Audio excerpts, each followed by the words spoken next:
Ini adalah itel Vista Tab 30, tablet baru dari itel yang harganya nggak nyampe 2 juta rupiah. Tapi walaupun murah, layarnya udah pakai panel IPS, ukurannya juga besar, 11 inci, dan resolusinya udah Full HD+, baterainya 7000 mAh, storage 128 GB, udah pakai UFS di bawah 2 juta. Menariknya lagi, dia masih punya konektivitas 4G. Jadi nggak usah cari-cari wifi kalau internetan pakai yang satu ini ya. Masukin kartu aja, beres. Oke, kita langsung bahas aja tablet murah yang satu ini.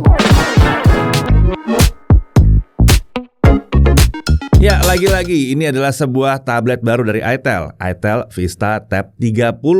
Yang sebelumnya kita udah pernah bahas ya, itel Pad 2 ya. Nah, reviewnya udah pernah tayang. Kalau kalian belum nonton, tahu dong mesti ngapain, karena kemungkinan besar kalian kelewatan yang kemarin itu ya. Oke, kita langsung aja bahas yang satu ini, mulai dari paket penjualannya. Pertama, tentu ada unit tablet Vista Tab 30 dengan screen protector yang udah langsung terpasang. Kemudian ada chargernya.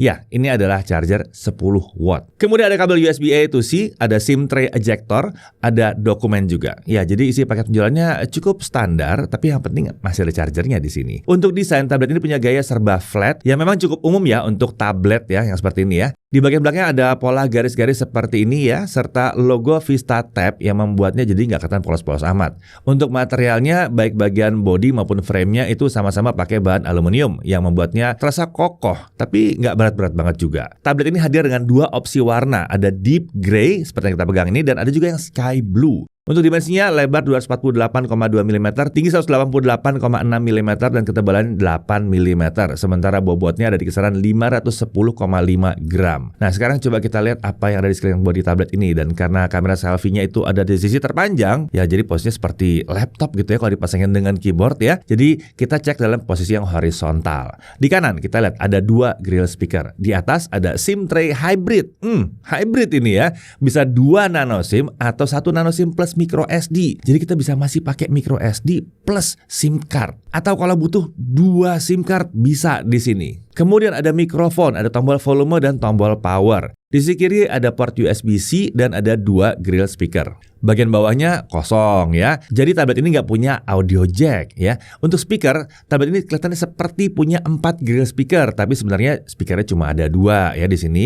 Ditempatkan di grill sisi kiri dan kanan yang bagian atas. Untuk suaranya jelas ini udah stereo kanan kiri ya. Dan untuk kualitas suaranya ya pas lah, buat yang di bawah 2 juta masih oke lah ya. Kalian tidak akan bisa mengharapkan dapat suara dentingan yang luar biasa bagus dan detail yang bagus banget atau rapi banget di mid, tapi paling nggak suaranya lantang. Beralih ke sisi depan, ini adalah layar 11 inci, panel IPS, resolusinya Full HD Plus atau 1920x1200 pixel. Refresh rate-nya 60 Hz. Ini wajar untuk sebuah tablet di bawah 2 juta ya. Untuk brightness, klaimnya maksimumnya itu ada di 450 nits. Kalau berdasarkan pengujian kami, kalau untuk kondisi indoor, layarnya bisa mencapai angka 492 nits. Sementara untuk kondisi outdoor kurang lebih masih mirip-mirip aja. Jadi sudah tercapai lah apa yang dijanjikan oleh itel ini. Nah, untuk color gamut coveragenya ada di kisaran 94,9% sRGB dengan gamut volume di 105,1% sRGB. Jadi ini udah cukup tinggi ya. Bahkan lebih baik daripada kebanyakan layar laptop murah yang kebanyakan 65% sRGB doang. Ini sudah benar-benar 100% sRGB.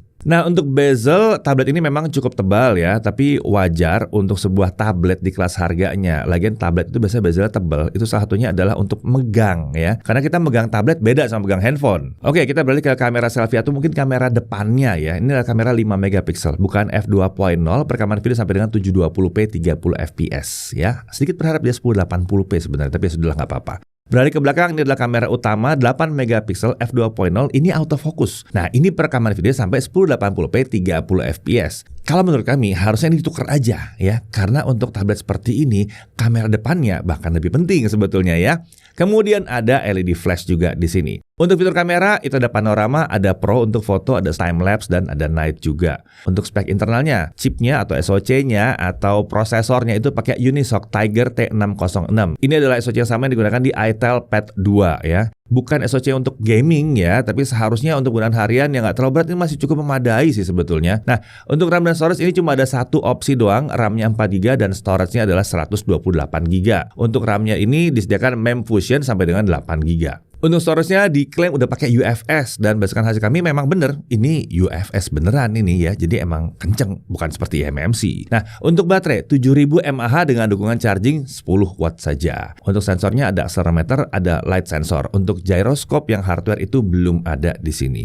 Untuk konektivitas dia udah bisa 4G, 2G, 3G, 4G bisa ya karena emang dukung konektivitas seluler di sini. Untuk Wi-Fi-nya Wi-Fi 5, Bluetooth-nya Bluetooth 5 dan kalau USB udah support OTG juga. Untuk keamanannya tentunya dia pakai Face Unlock. Untuk OS dia pakai Android 14 dan ini menggunakan UI standar Android. Jadi agak beda sama smartphone-nya itel yang pakai itel OS. Terkait update sayangnya belum ada informasi resmi dari itel mengenai ini ya. Tapi yang menarik ya memang ini polos. Jadi ya segala macam dikerjakan di sini kayaknya mulus lancar aja. Untuk aplikasi bawaan ada beberapa tapi bukan aplikasi yang terbilang mengganggu, termasuk ada beberapa aplikasi untuk anak-anak seperti Kidspace dan Learning Center. Kalau mau digunakan untuk anak-anak, tentunya dia bisa pakai Google Family Link di tablet ini. Jadi kita bisa dapat fitur parental control yang memadai untuk bisa digunakan di sini. Bahkan itu adalah fitur yang sebetulnya canggih sih parental control ini buat para orang tua. Pakai parental control deh. Tentunya dimungkinkan karena tablet ini kan punya Play Store ya. Nah, tablet ini juga mendukung split screen. Jadi kita bisa menampilkan dua aplikasi sekaligus memanfaatkan layar besar dari tablet yang satu ini. Nah, karena mendukung konektivitas seluler, tablet ini tentunya juga bisa dipakai untuk telepon lewat operator seluler ya. Tapi karena nggak ada earpiece-nya, suara telepon akan keluar lewat speaker. Atau kalau mau gampang ya kita bisa pakai TWS atau headset lah untuk nelpon. GPS ada juga di sini berfungsi dengan normal saat kami mencoba pakai Google Maps. Jadi kalau mau dipakai buat ya cek-cek Google Maps itu bisa lah di sini nggak ada masalah. Nah, untuk benchmark ya hasil pengujiannya dengan Antutu 8 dia dapat 180 ribuan. Ya karena RAM-nya cuma 4 GB, jadi Antutu benchmarknya cuma kita pakai yang versi 8. Jadi ya jangan dibandingkan dengan yang Antutu yang 10 gitu ya. Jangan ya. Nah, untuk Geekbench 5 single core di 308 dan multicore di 1243. Untuk Geekbench 6 single core di 374 dan multicore di 1322. Untuk 3D Mark Slingshot Extreme Unlimited OpenGL IS 3.1 graphics score di 802. 3D Mark Wildlife Stress Test best score 425, lowest score-nya di 423. Stability-nya 99,55%. Ya jelas ini stabil banget lah.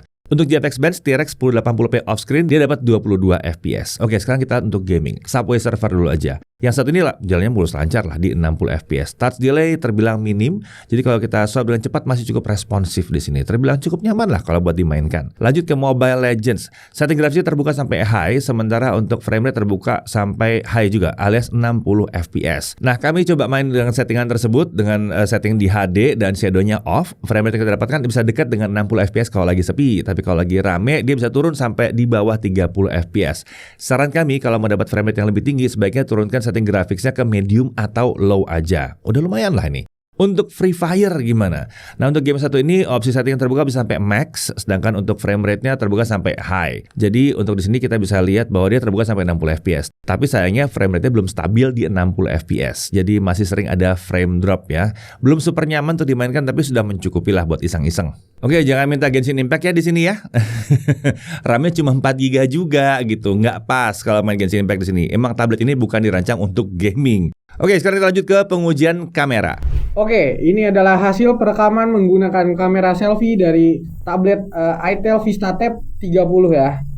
Nah, di sini saya lagi ada di dalam studio dengan keadaan lampu utamanya saja yang menyala. Jadi lampu tambahannya mati. Ini adalah contoh hasil videonya ya di resolusi maksimalnya, yaitu di 720p 30 fps.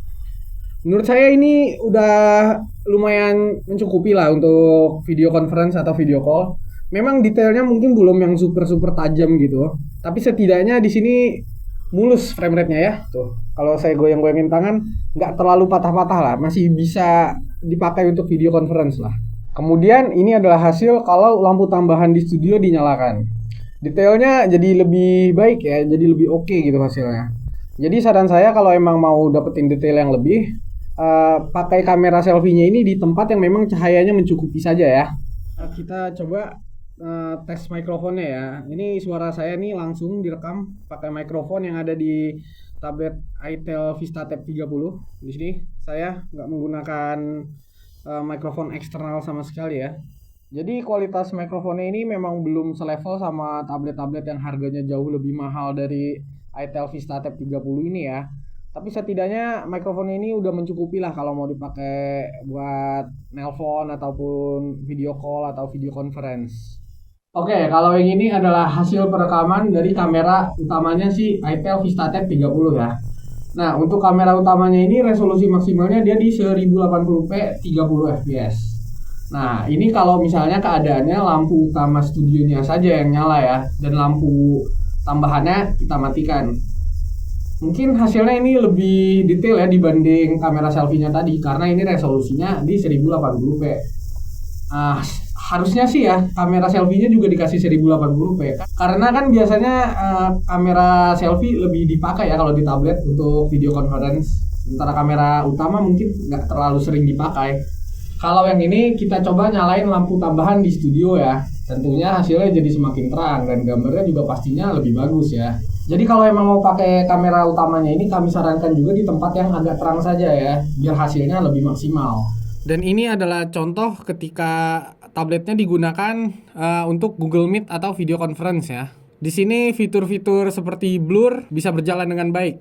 Bisa dilihat objek di belakang saya ini bisa di blur dengan cukup rapi di sini. Kemudian kita juga bisa mengganti backgroundnya dengan virtual background yang tersedia di aplikasi Google Meet-nya ya. Dan ini juga bisa berjalan dengan mulus. Secara keseluruhan kamera dari Itel Vistatab 30 ini sudah mencukupi lah di kelas harganya.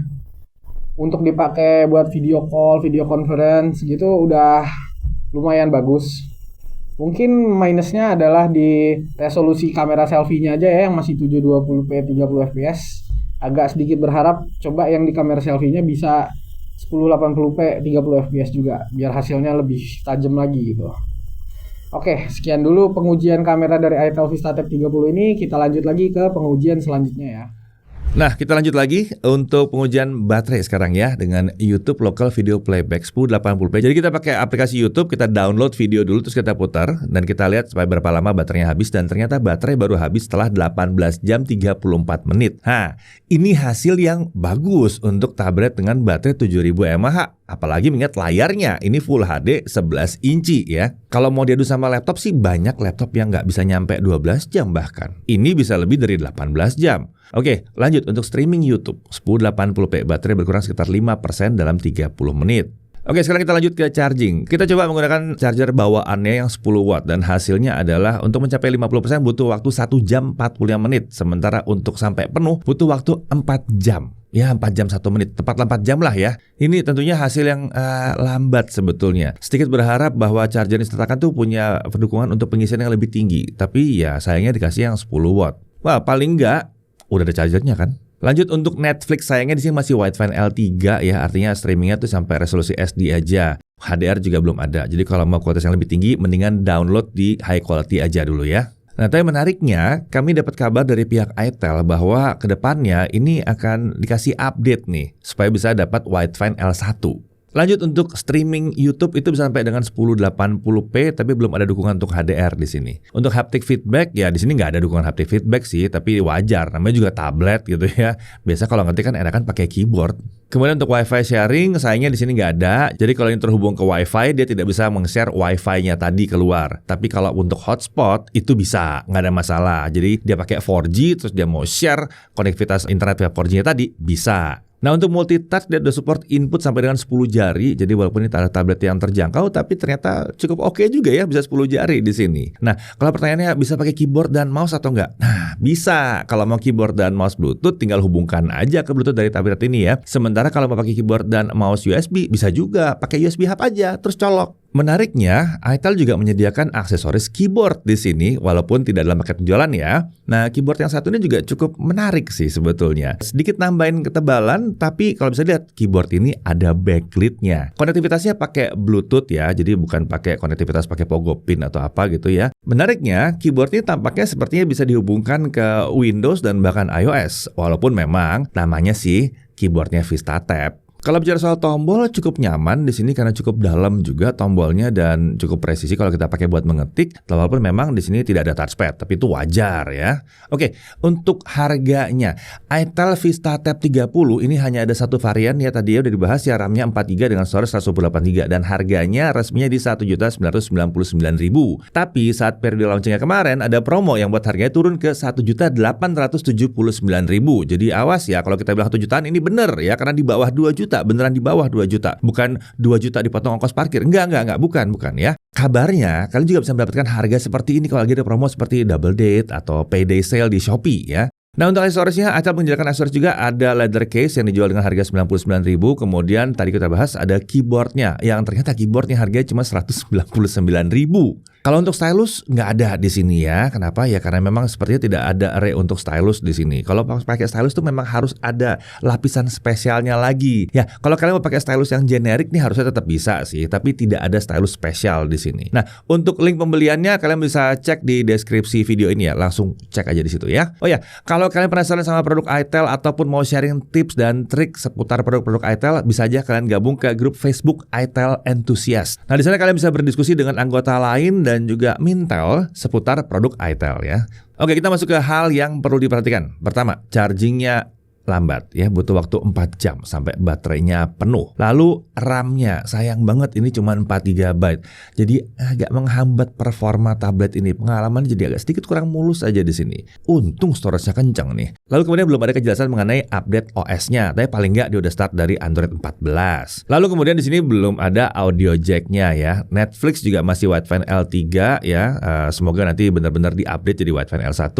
Kemudian dia belum bisa yang namanya Wi-Fi sharing walaupun hotspot bisa. Dari sisi menariknya, ini tablet layarnya besar. Agak jarang ya bisa nemu tablet dengan layar besar di bawah harga 2 juta. Resolusinya juga udah Full HD Plus di sini dan pakai IPS pula, jadi bagus tampilannya. Kemudian dia masih punya konektivitas 4G, bisa dual SIM bahkan ya. Biasa tablet di kelas harganya ini ya udah hilang tuh 4G-nya tuh, nggak ada tuh. Nggak bisa tuh gabungin antara layar besar, pakai 4G juga, biasanya udah nggak bisa. Kemudian dia masih punya micro SD, jadi bisa tambah micro SD untuk storage tambahan. Nah, untuk speakernya juga udah lumayan, udah stereo dan udah lumayan lantang lah suaranya. Kemudian ya tadi storage-nya UFS ya, sementara di kelasnya masih banyak yang pakai eMMC. Bahkan smartphone pun banyak yang pakai eMMC di kelas harga segini. Kemudian dia ada aplikasi khusus untuk anak-anak disertakan di tablet ini ya. Jadi bisa berguna juga nih, membantulah buat orang tua tentunya. Dan karena dia masih punya Play Store, jadi lagi-lagi untuk orang tua yang mau kasih ini ke anaknya, dia masih bisa pakai Family Link di sini. Bisa digunakan untuk mengetahui apa kegiatan anak gitu ya, mengatur screen time itu bisa dengan Family Link ini. Ya, itulah Itel VistaTab 30.